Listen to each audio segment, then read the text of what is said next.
যমজ দুই ভাইয়ের চিরবিদায় মেনে নিতে পারছেন না মা বাবা। আদিল আর আবির দুই যমজ ভাই, বয়স মাত্র 3.5 বছর। তারা একসঙ্গে পৃথিবীতে এসেছে যেন মায়ের কোলে দুটি আলাদা জীবন।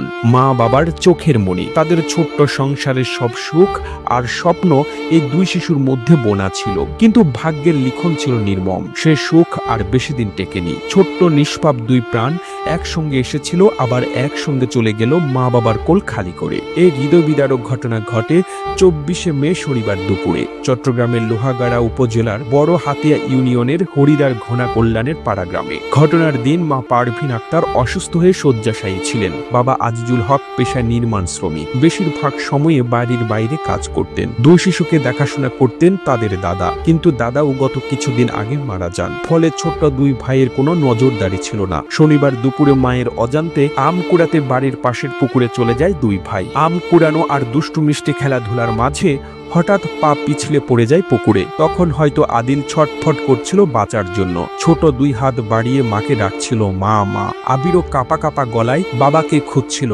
বাবা আমাদের তুলে নাও। কিন্তু সে ডাক কেউ শুনতে পায়নি। চারিদিক ছিল নিঃশব্দ, নিস্তব্ধ। তারা হয়তো একে অপরকে আঁকড়ে ধরেছিল শেষ মুহূর্তে। তাদের চোখে ছিল ভয়, মনে ছিল শেষ আশার চিৎকার। তবুও শুনতে পেল না কেউ। ধরে রাখা দুই হাত একসঙ্গে গেল চিরতরে। আর রয়ে গেল শুধু শূন্যতা আর না শোনা সে চিৎকার, যা আজও বাতাসে কাঁদে। তার কিছুক্ষণ পর তাদের এক চাচাতো বোন ভাসমান অবস্থায় একজনকে দেখতে পায়। এরপর স্থানীয় লোকজন এসে তাদের উদ্ধার করে দ্রুত লোহাগাড়া উপজেলা স্বাস্থ্য কমপ্লেক্সে নিয়ে গেলে চিকিৎসকরা মৃত বলে ঘোষণা করেন। মা পারভিন আক্তার তখন শত যন্ত্রণা নিয়ে বারবার জ্ঞান হারাচ্ছিলেন। তিনি বলতে থাকেন, আমার মনে, আমার প্রাণ, কেমন করে হারালাম তোদের। আমি তো আর ভালো নেই, তোমাদের ছাড়া আমার জীবন তো অন্ধকার। বাবা আজিজুল হক বুক চাপড়ে কাঁদতে কাঁদতে বললেন, আমার দুই সন্তান, আমার কত আশা, তোমরা কেন আমাকে এত বড় শোক দিয়ে চলে গেলে? আমি তোমাদের ছাড়া কি করব? স্থানীয় ইউপি সদস্য মামুনুর রশিদ ঘটনাটির সত্যতা নিশ্চিত করে বলেন, মায়ের অসুস্থতার কারণে ছোট্ট শিশুদের উপর নজরদারি কম ছিল। আমরা সবাই এই মর্মান্তিক ঘটনায় শোকাহত। এই ঘটনার মাধ্যমে আমরা সবাই যেন সতর্ক হই। শিশুদের নিরাপত্তার সর্বোচ্চ গুরুত্ব আমাদেরকে দিতে হবে। পুকুর, জলাশয়, খেলার জায়গা সব সময় ছোটদের কাছ থেকে দূরে রাখতে হবে।